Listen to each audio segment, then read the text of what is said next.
Aotearoa, and good afternoon and a very warm welcome to Te Whare Wānaka Aoraki Lincoln University's Excellence Series. So I'm Stuart Charters, and I'm the Interim Dean of the Faculty of Environment, Society and Design. And it's my pleasure to host you for today's event. And I'm glad you returned, Stuart. I got a bit worried about run out of the room. They blocked the exit. For those of you new to the Excellence Series, it's a forum that celebrates the academic leadership and applied research that defines our university.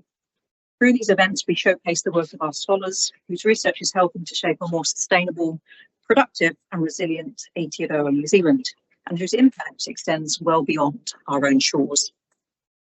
Today, we are delighted to highlight the work of my good colleague, Associate Professor Stuart Charters, whose research sits at this really fascinating intersection of technology, agriculture and ecology, a field known as computational agroecology. That's quite a mouthful. Stuart's work explores how humans engage with and interpret technology, focusing on areas such as software engineering, visualization, e-research, and the design and deployment of technology in environmental and on-farm settings. His research aims to ensure that people can effectively engage with data and make informed, evidence-based decisions, an essential step for meaningful technology adoption and impact, of course. Previously seconded as director of the Signal ICT Graduate School, Stuart has played a critical role in developing New Zealand's next generation of professionals, while continuing to collaborate with his colleagues both here in New Zealand, Australia, and his ancestral home, the United Kingdom. And I note, Stuart, that next year you celebrate your 20 years since being here at Lincoln. So on Thursday this week, it's my 19th anniversary here at Lincoln.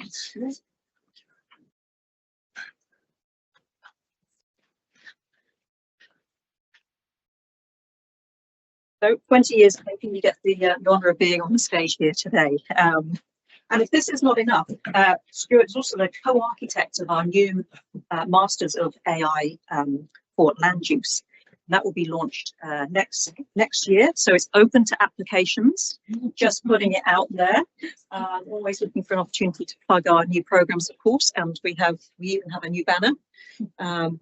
So do feel free to ask any of our contacts in the room about that particular project. But back to the presentation this afternoon. Stuart's titled his presentation Intelligence Amplification over Artificial Intelligence, an intriguing title which invites us to reflect on the evolving relationship between humans and machines. Now, as we all know, computing has transformed almost every aspect of modern day life, how we work, how we communicate, how we analyse and solve complex problems. And as technology continues to advance at a remarkable pace, understanding this interplay between humans and machine intelligence has never, ever been more important. So in this talk, Stuart will explore how computing can be used to amplify human intelligence rather than replace it, enhancing our decision-making, creativity and problem-solving. He'll share insights from his extensive research in high-performance computing, visualization and evidence-based software engineering, and demonstrate how these technologies can bridge theory, practice and emerging innovation. So please join me in welcoming Associate Professor Dr. Stuart Charters to the stage.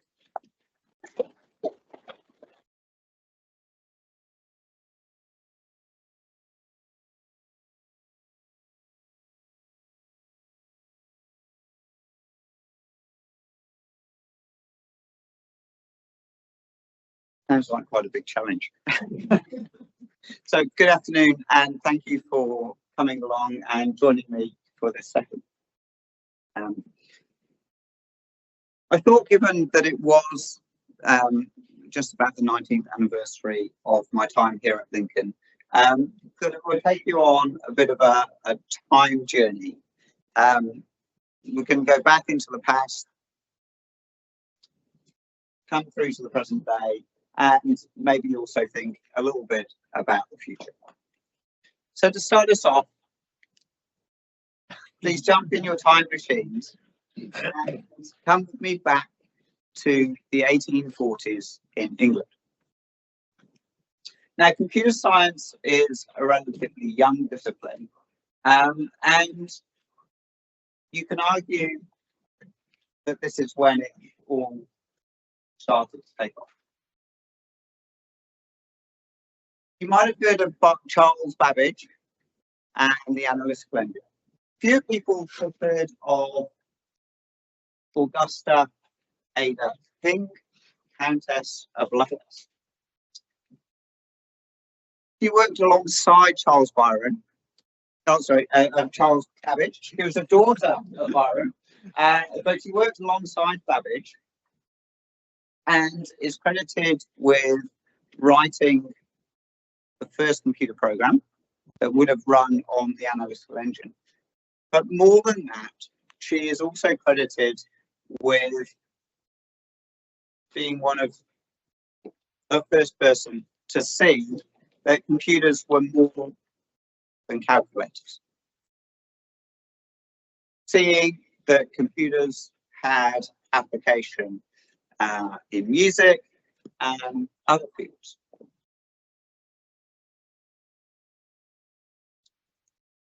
We're going to cross the ocean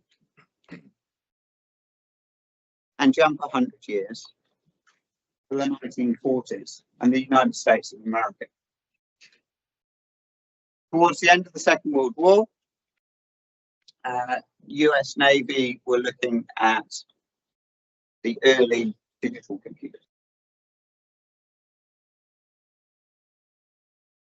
Great stuff with that. Later, Admiral Hopper had done her PhD in mathematics and was working with the Navy on these early computers. And she was involved in a project to develop an early COBOL compiler. So COBOL is a computer programming language to translate those instructions into code that could run on a computer. But she was also thinking bigger than that. She was thinking about different computer programming languages and how they could use English words to express ideas and for those ideas to be translated into code that could run on the computer. And she's also credited with terming or coining the term bug for computer bugs, because early computers were not completely silicon chips all sealed. They ran on valves, and a literal bug, a moth, got into the valves, and in one of her lab notebooks is a sellotape bug that had caused a problem with the computer program. So this is early electronic and digital computers being done in the 1940s. But already people are thinking about how do we express ideas in something other than ones and zeros, rather than directly programming the computer. How can we represent ideas in higher levels of abstraction? I'm going to jump just 20 years from the US Navy across to NASA and its predecessors. Those of you who are film buffs might have seen the film Hidden Figures. Those of you who are literary buffs may have read the book. And Hidden Figures highlights Katherine Johnson, Dorothy Vaughan, and Mary Jackson as three ladies who were working at NASA. Now, what's interesting to know is that when they were employed at NASA, their job title was computer. They were human computers. They were employed to do mathematical calculations to verify that the missions that NASA were running were correct.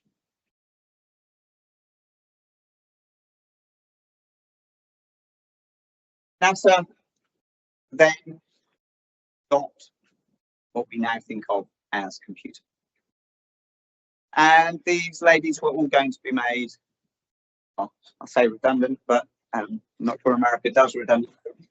They were out of a job.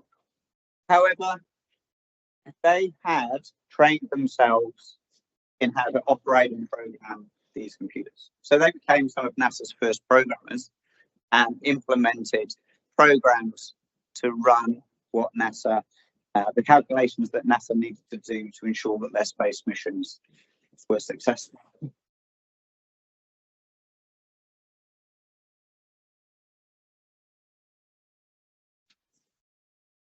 So we often think about computing as being about digital devices, but I think it's useful to remember these ladies and thousands of others in organisations around the world who were being human computers long before we had digital computers. And take a bit of a jump back to England and back to the 1980s. And this is where I come into the scene. It's not the 1880s. Students, it's not the 1880s. I'm not that old. And in my childhood, PCs weren't a thing. We had a variety of different computers. Well, PCs as personal computers were, but not the IBM PC that we all know and love today. And this was my first family computer, a Tasson Einstein. And it ran on floppy disks and connected to the household TV. We had one of those little black and white TVs in the spare bedroom that I hooked it up to. And I learned to program by copying computer programs out of books and magazines and running those and changing them and breaking things and then trying to fix it. When I went to high school, they had the Acorn Archimedes.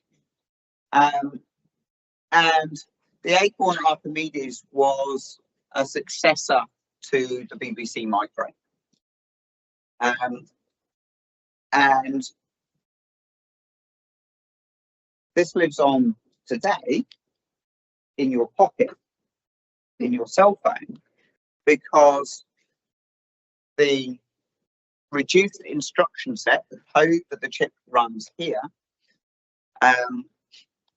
is the ARM instruction set. And all of your cell phones run on the ARM instruction set. And a British company, ARM, licensed designs for processors to Qualcomm and a huge range of other manufacturers around the world. And those of you who are Apple Mac users, your M4s, your M5s, running on the latest version of these ARM instructions. So British computing,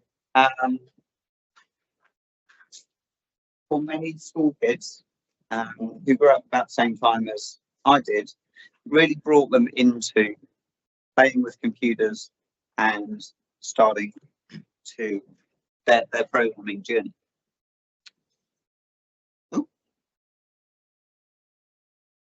Okay. Now, there aren't very many gadgets that you wish they still made. But this is my gadget that I wish they still made. This is the Science Series 5. It was a small, and at that time they got called personal digital assistants. But has a fantastic little keyboard that you could type, you could make notes, you could write. It had a calendar, basically all the things that our cell phone does today, but it ran on 2 AA batteries.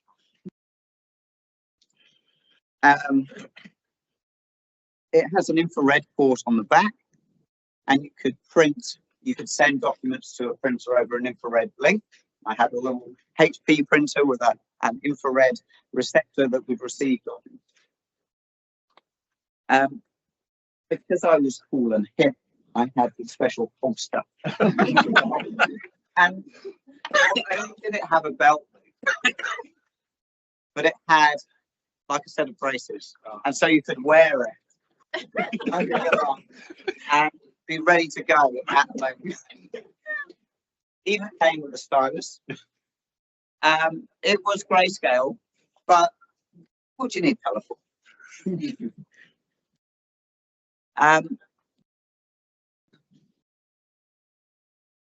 But I think this is an example of often what people were looking for. They were looking for assistance.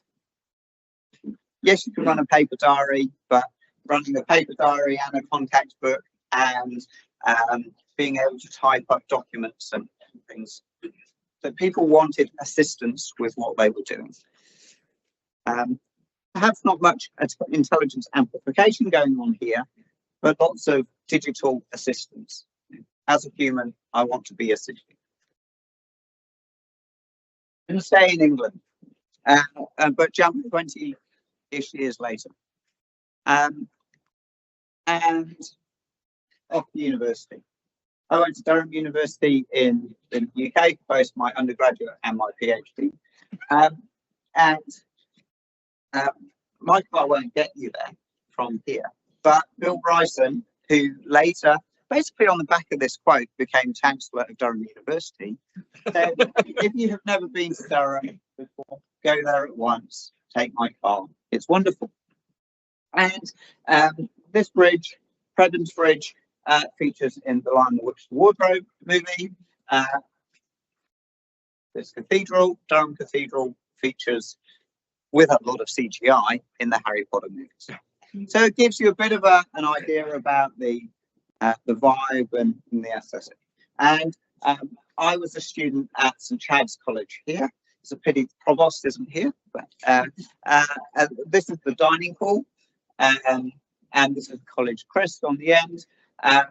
But it was a series of houses that had been knocked together directly opposite the cathedral. And that was a really fantastic university experience as an undergraduate. Lectures were on the science side, which was, it's a little bit like going from the Arts Centre in the centre of Christchurch out to what is now the University of Canterbury site, much more industrial, modern and things. But while I was there, I did my PhD, and my PhD was focused on visualization, so drawing pictures of information. And why did we want to do that? Because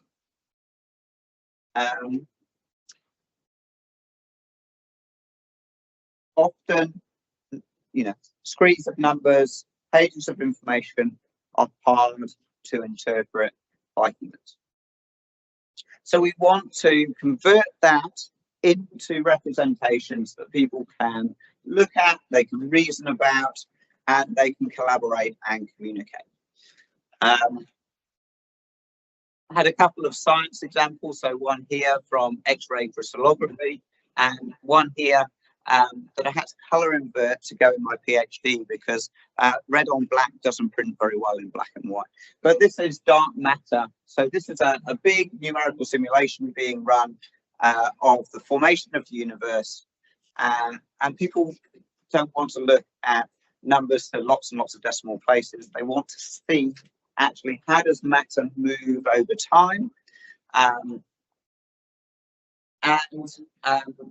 This picture is from a a project we worked on that built a city representation of some software components, and this tower was looking to help orientate people in that space.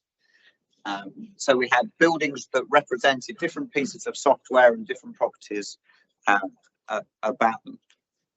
And that was the output, but what I was focused on was thinking about using what is now called cloud computing. Back then it was called grid computing, was how do we get the different stages of the visualization pipeline to run in different places to take best advantage of different types of computers, supercomputers, high performance graphics computers, and to generate the outputs that people needed, and then going on from that to be able to collaborate over the pictures that were produced. Following that, and this is where the evidence-based stuff comes in. For my postdoctoral work, I worked on evidence-based software engineering. And this has to be the most cited non-published, non-journal peer-reviewed article going. But here we were looking at building processes for people to be able to aggregate information from lots of different scientific studies. This has been done in medicine and education, but we were looking at how to apply that to software engineering.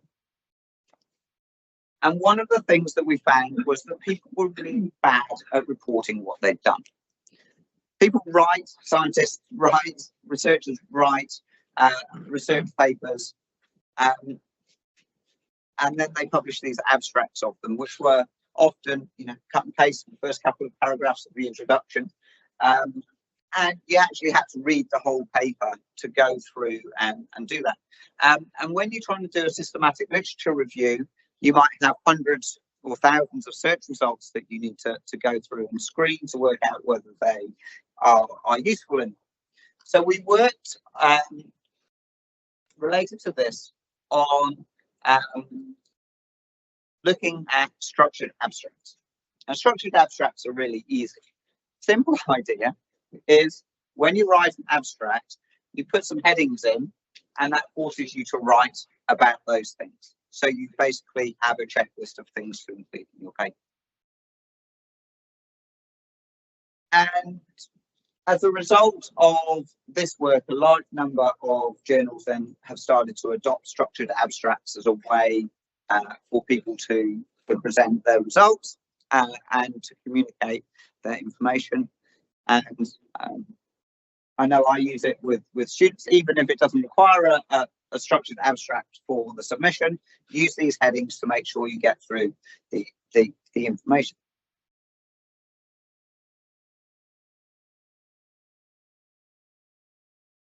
When we did this, we had humans, PhD students, postdocs, as the workers, looking through all the papers and pulling out information. And I can see that this is a place now where people would start to turn towards AI to help, because pulling out experimental results from papers, capturing key bits of information out of them, bringing them together so that we can then use human intelligence to interpret and understand what is going on. Seems to me a really useful use of AI and some of those others.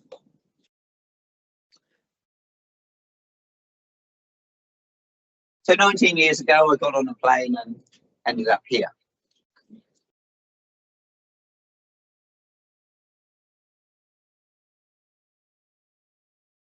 And maybe I haven't changed much. I think that's my first staff photo. Alan can confirm or deny if I look like that.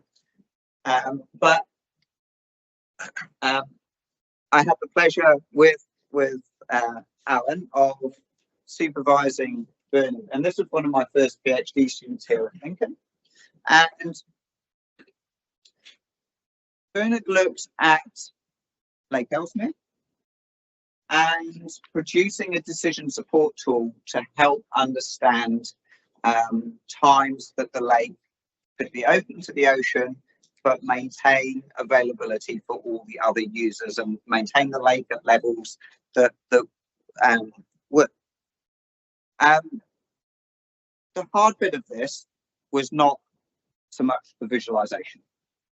The hard bit of this was the human interaction, the going out to the different stakeholders, the understanding what their needs were, and getting that information back from them.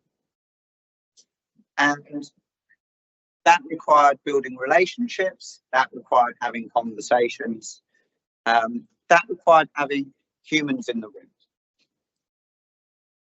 Having built that, then we could build something to help facilitate discussions. But it was really a human project to find the information to be able to do the work that we did. Bernard's now a senior lecturer at ARA, teaching computing. So went on to some great things. So we'll jump forward and get a little bit closer to today. Emma mentioned Signal, which ran from 2016 through to 2020. And here I've got a picture of our two first cohorts in Christchurch and in Dunedin, and the operational team that ran Signal. And Signal did a number of things, but one of the things that it did was to run a program that we called Shift, which was to help people move from a non-technology background into technology roles. And this was a graduate diploma at the time. And we had all sorts of different people coming through that program, different stages of life, different backgrounds. And what was, there were so many interesting things, but one of the really interesting things was then post-study. Organisations were really interested in recruiting these students because they brought something different. They brought a variety of experience. They brought a diversity of perspective that didn't come from their traditional recruiting ground of computer science students that had come through an engineering college and were really good at the technical stuff, but maybe hadn't talked to a human in their whole 3 or 4 year program. And as part of that as well, towards the end, with Martin Rivet, we did this future-looking piece, Horizons 2020, Trends in Technology Education. And this was just about the time that COVID was starting to become a thing, and we didn't know exactly what it was going to be. But one of the things that we identified was that the Internet of Things was going to be important, and I'll come back to the Internet of Things in a little bit, but also that people understanding what artificial intelligence and machine learning was going to be really, really important for decision makers at all levels. But we also, in that report, highlighted this set of skills from the World Economic Forum. They term them 21st century skills. But if you look at the list, most of those are human skills. They're not. There is ICT literacy and scientific literacy, numeracy literacy, financial literacy on there, but actually human skills featured very highly. And I think often when we're thinking about AI and superintelligence, AI taking over the world, we forget about a lot of these human competencies that we bring to the table.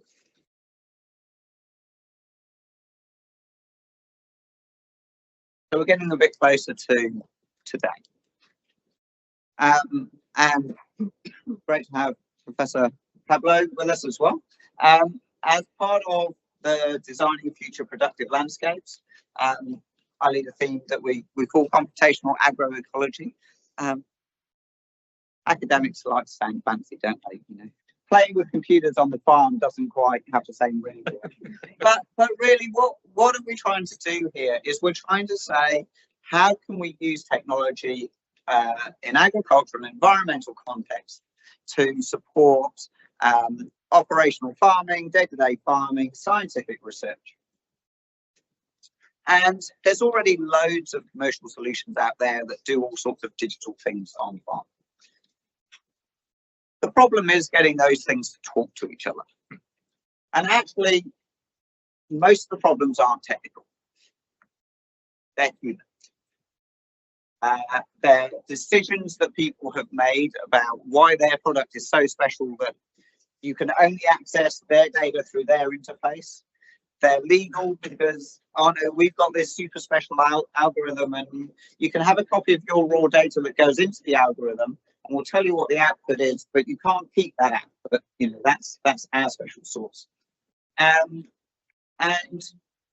so throughout a lot of this work is actually bringing in human understanding of what's important and why, and then human to human conversations, collaborations to explain why we want that data, how we want to use it, and why bringing different data sets together actually has more value than each person keeping them locked up in their own all the time.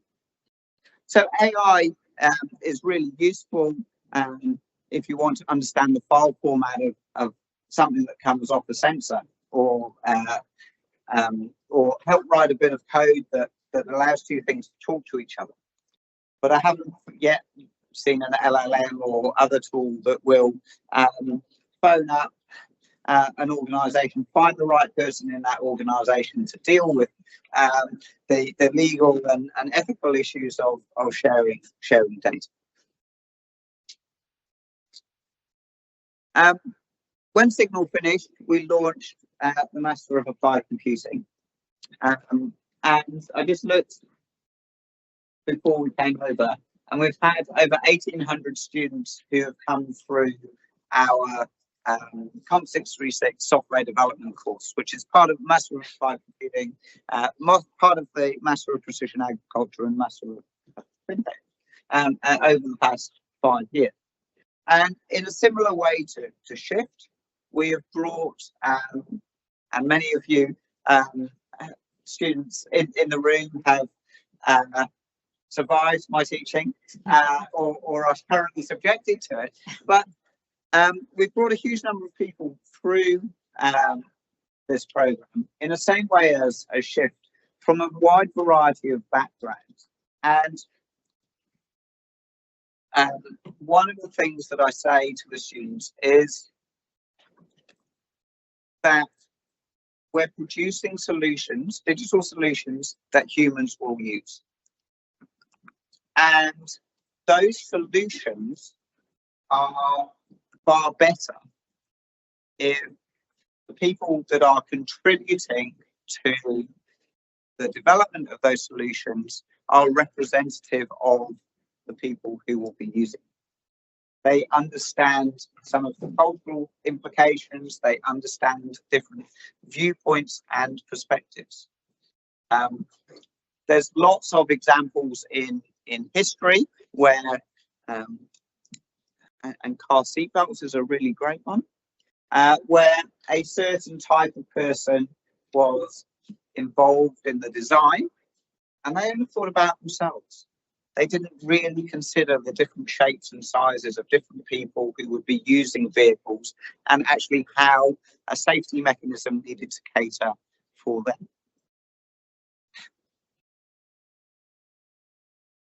And look at these smiles. This is one of our cohorts just at graduation. One of these people looks a little bit different from the others. But I think what I take both from my time at Signal and from students that have come through the Masters of Applied Computing is it's the human connections that make the difference. The ability for people to communicate with each other, to share a story, share their experiences, help people look at something from a different angle. So some of us spent some time in here a month or two ago for the launch of the Centre for Geospatial and Computing Technologies.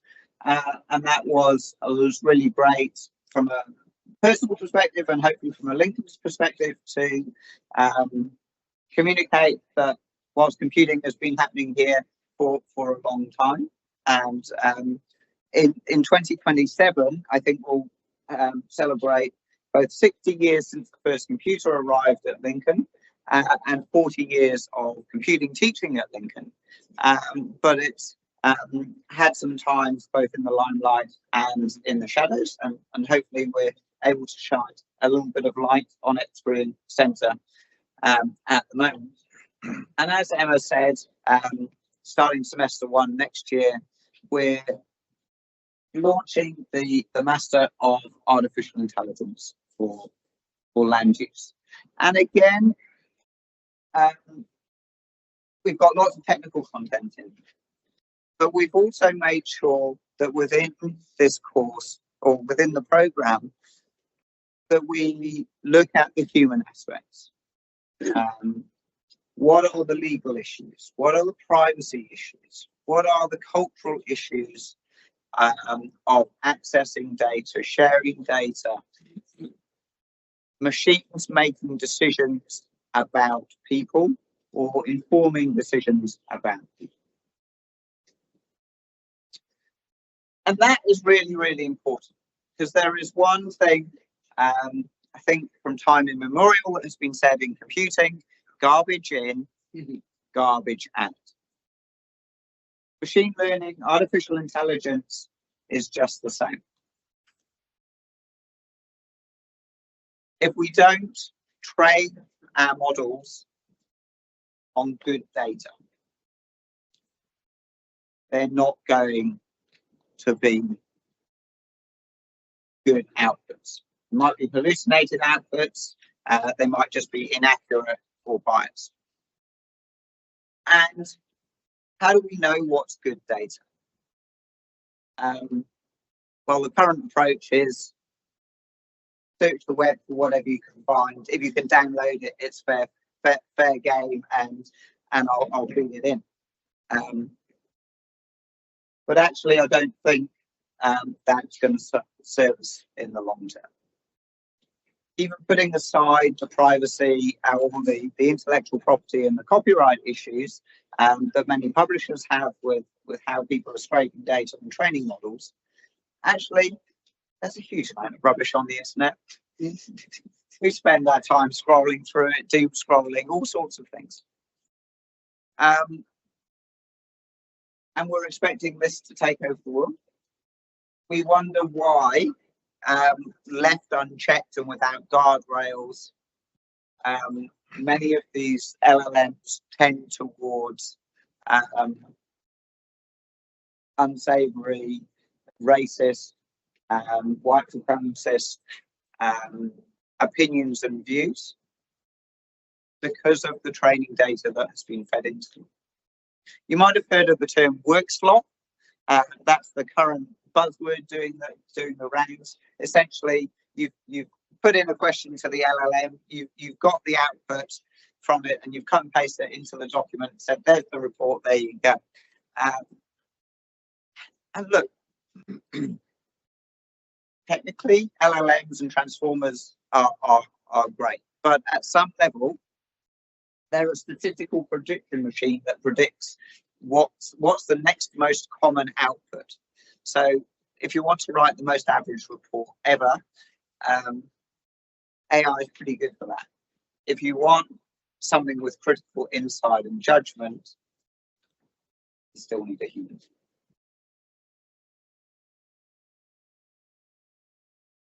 At the moment, LLMs is a bit like having a toolbox full of hammers.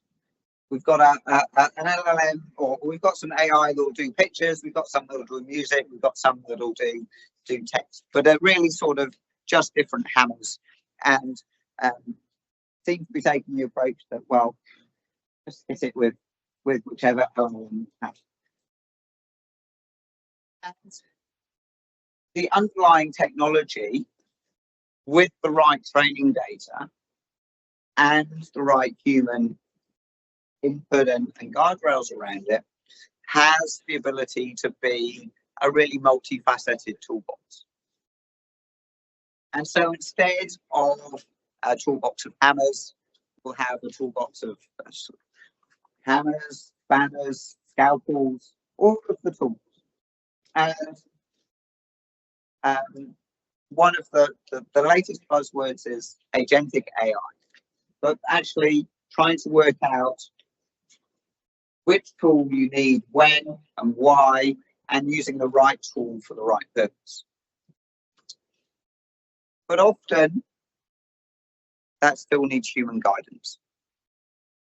And really, if we think about what we're trying to often do with AI at the moment, is outsource the drudgery. It's the same thing as my Scion 5. Yeah. Why do I want a digital calculator, a calendar, so it will beep at me so that I don't forget to do that thing? As humans, we like to be problem solvers. We like to be creative. We don't necessarily like doing all the boilerplate stuff that means to go around that. And I think that's a place where AI can help us. We can provide the intelligence, and AI can support us to build out the scaffolding needed to support what we're looking to do. But we have to be careful of the doorman fallacy. If you've been to a high-end hotel, they have a doorman to greet you and open the door. But that's not really their job. Their job isn't really written down, but it's to make you feel special. It's to make your stay comfortable. It's to know stuff, and know stuff that is only gained through experience, to pay all taxes and do a whole range of probably uncategorizable jobs. Yes, we can replace a doorman in the act of opening the door with one of those lovely little infrared sensors, and the doors go whoosh. But that's looking at the doorman wrong. The doorman isn't there really to open the door. They're there to build connections with the guests, to ease the guest's journey. And lots of the current commentary about AI wiping out jobs falls foul of not properly understanding what a large number of jobs are about. Certainly, I think we will see roles in jobs or tasks within jobs be automated. Jobs will evolve. AI will augment lots of what we do.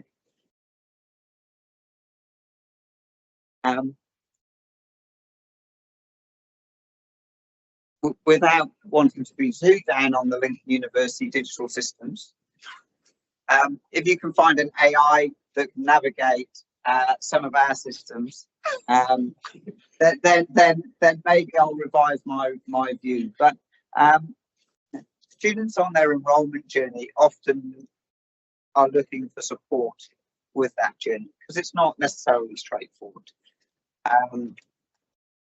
We're bringing together lots of different tools, different people you need to speak to, different systems that you need to use. And one of the ways that you know to navigate that is through experience. And there's far more edge cases often than there are standard routes through. While I was procrastinating yesterday, I read this article from I think it's the Otago University Students Association, and I'm going to finish here. And there's lots of commentary about universities, but this sort of sat with me. Asking questions without tidy answers. So there's the 80-20 rule.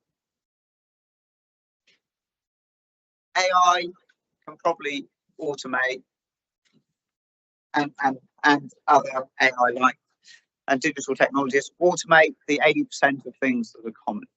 But that 20% of jobs, 20% of situations that often consume 80% of the time still need a human in the loop.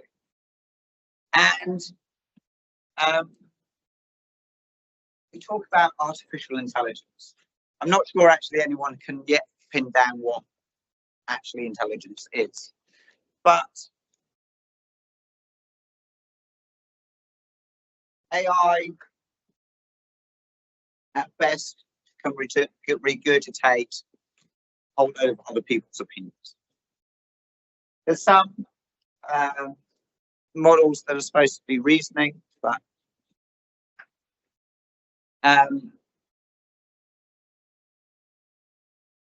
so much of what we do is about lived experience, about human connections, about asking why.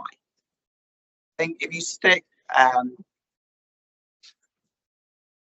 of my children anyway, in front of one of these where they're constantly asking why, they'll start to unpack that the AI can't go too deep. And so I think we're okay for a little bit at least. I think there's still lots of untidy questions to be asked, and therefore lots of people still needed. Thank you all.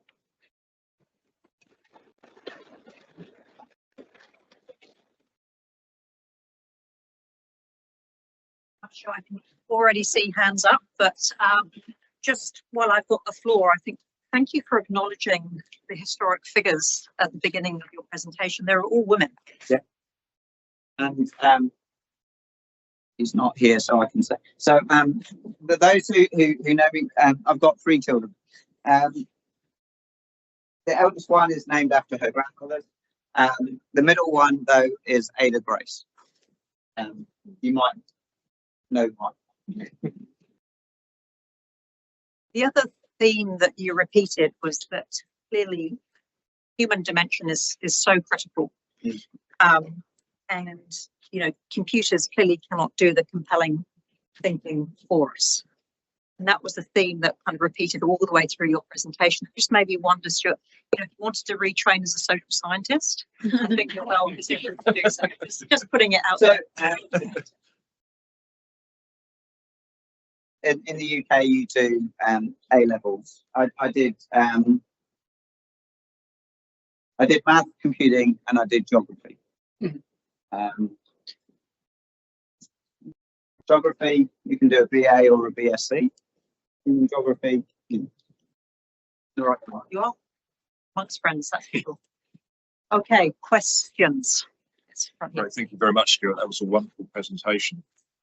Within agroecology, there's increasing discussions and a level of concern about the level of automation that's going on in agriculture at the moment, and there's increasingly a view that there's a line of sight where we can see the complete automation of farming and potentially replacing the farmer within the farm system.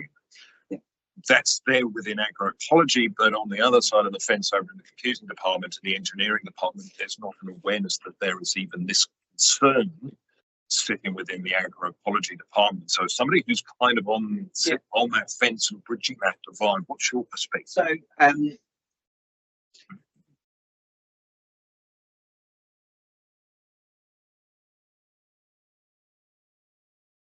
well, for these things to come on the farm, someone has to buy it, and someone has to implement it. So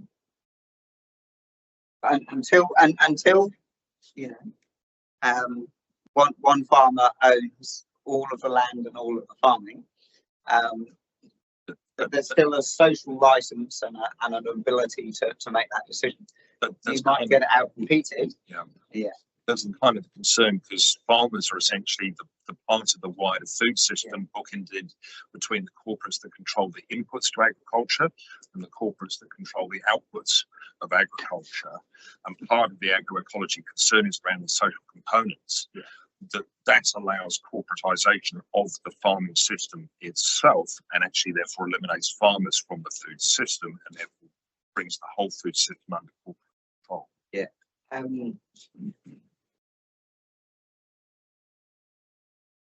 There's a huge amount to unpack there, and I think we've the discussions about succession for historic New Zealand-owned family farms and the difficulties with passing that on to the next generation, and opens the door to big corporates to come in and snaffle things up. So it's not just technology; it's wider things at play. I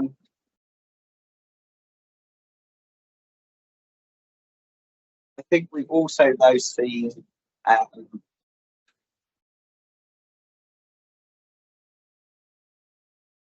that so something that I didn't bring up during my talk, but does niggle at me is that people prioritize what they see as efficiency over effectiveness.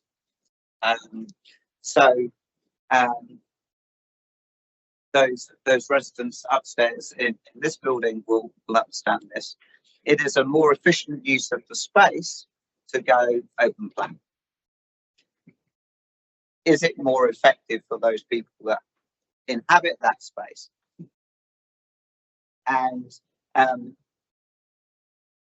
I've got on my bookshelf a book, Pages of Think. So actually, why do we pay academics? Well, part of what they're supposed to be doing is thinking. So if you value thinking as an output, then is open plan space and is prioritizing for space efficiency actually the right thing to be optimizing on? Probably not. And I think in farming we really American Dust Bowl, make it one big flat field and drive huge machines over it. But what actually happens? It turns to dust, and we've got longer problems. So sort of work that Pablo's doing, looking at different approaches to thinking about farming and thinking about health of the ground up. Challenges that, but yes, that big that corporate push, and essentially that's partly what we're seeing in AI. Meta, OpenAI, Elon Musk, promising the world to spy NVIDIA chips, and making one of those bets that can't fail because they've spent too much money on it. So they're going to push AI down our throats. And this is, and I guess we've got to distinguish between the computing bit of AI and the clever technology, and then the corporate foisting of AI into everything. We've got this tool, so we've got to make it pay something. Sorry, that was a long ramble, but yeah, and I think these all come into these wicked problems. It's not an easy solve anyway. And so I think people are now worried that I will ramble on, keeping their snacks. Any untidy questions out there, or AI generated questions? I've got an Hands untidy up, question. Chris. I've got a great untidy question. Just this particular slide is intelligence application over AI. Yeah. Which kind of implies that there's these two approaches or silos of utilization. Yeah. I guess, first of all, as an opinion, do you think they are separate things or just a sliding spectrum? You've got to have something to generate interest. So the follow-up. So look, I think actually AI will be a contributor to intelligence amplification. We will use AI, and there are some use cases where it's really good. With writing that boilerplate code. Yeah. But it isn't. And anyone who was in my lecture earlier this afternoon, we were talking about using the generative AI in our course, and we've made a flip this semester to allow students to use it. But I said, but that isn't an application of learning. It isn't an application of responsibility. You still have to understand what it's doing, what the code it's producing is going to do, and make sure that it's doing what you intend. So no, I don't think it's a one or the other. There will be cases where yes, that's the best tool for the job, but at the moment it is a lot of like, oh, any problem, oh, I'll just ask ChatGPT, and it's not quite that hammer. Others may view it differently.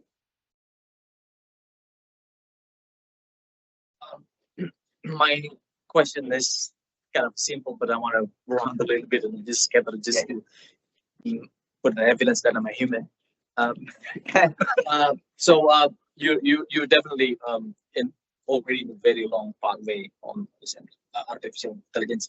I want to know, based on your opinion, how far are we into this maturity in AI, and whether that maturity will be rely on the data center or on the physicals. Put yourself in the Jason Wang, NVIDIA producers for all these GPU, things like that.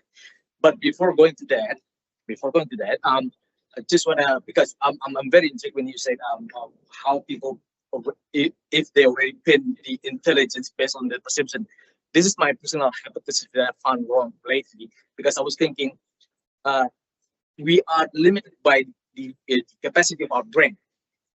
If only all of these neurons being tokenized, because all of the LLM based now based on the token, and whether the database that they have good enough not to create slow, meaning like we are actually racing with the tokenized brain and tokenized machine. But that hypothesis now gone wrong, because I read in an article, even the AI now want to use human brain. So yeah. That's, I'm a human. So yeah, if I knew the answer, would I be here? No, I would probably be sitting on the beach somewhere, having made my stock market bets or something. But I think a couple of things. So we're not very good knowledge stores. Why do I need a calendar? Because I forget. Yeah, we're not. So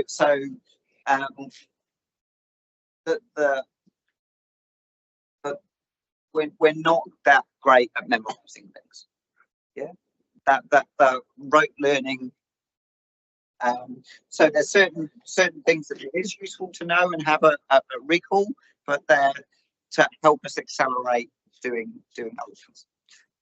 Computers, wonderful at knowing things and remembering things.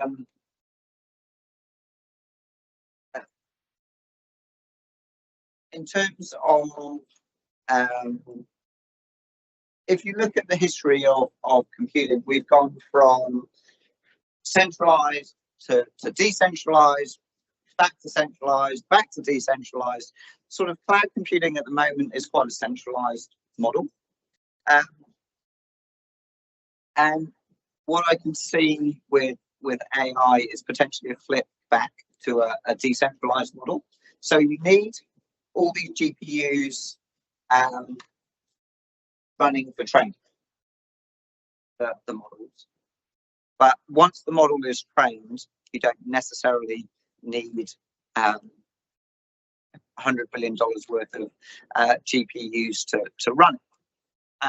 And bringing in some thoughts about data privacy, sovereignty, and if you want the AI really know you and really be able to assist you, you don't want all of your private data in Google's cloud, in AWS's cloud. You want it to remain locally.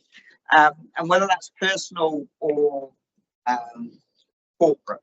And so, a really early ChatGPT story is that Samsung banned all of their software engineers from using ChatGPT because some of the engineers had been, and they found their proprietary information was being back out by ChatGPT. So you don't necessarily want to let go of your secrets to allow the AI to train. So I think we'll see personal private AI, corporate private AI things sort of being the next wave of things. In terms of where's this going to go, we've run out of content for the LLMs to consume. So you get LLMs to write more content for the LLMs to consume, and then you just sort of start trending down. There's some really clever computer scientists, mathematicians out there. They may come up with different models and different things that will continue the acceleration. But what it's looking like at the moment is for small improvements in a lot of the AI models, you've got to spend an awful lot more in terms of level. So you're getting past that point of sensible return for the investment of time, content, and power. We haven't touched on the climate aspect of this, but bringing back on nuclear power stations, gas-fired power stations, coal-fired power stations to power your AI data centers is something that we need to have a wider global conversation about with others. Okay, on that note, I'm just mindful of time, and that we do have an opportunity for further untidy questions in the foyer here over some drinks and nibbles. But Stuart, thank you so much for such a stimulating talk and conversation this afternoon. One of the questions I had was around, you took us back to the 1840s. If we were to wind the clock forward to the 2040s, what kind of conversation around intelligence would we be having? Yes, maybe we'll leave that for the box. Stuart, thank you so much for your leadership in this space. I'm really excited about the new program, really excited about the new Centre for Geospatial Technologies. So thank you for your mind, thank you for your leadership. And as a wee token of our thanks, on behalf of us all, to come to you this evening when you're doom scrolling. Thank you so much.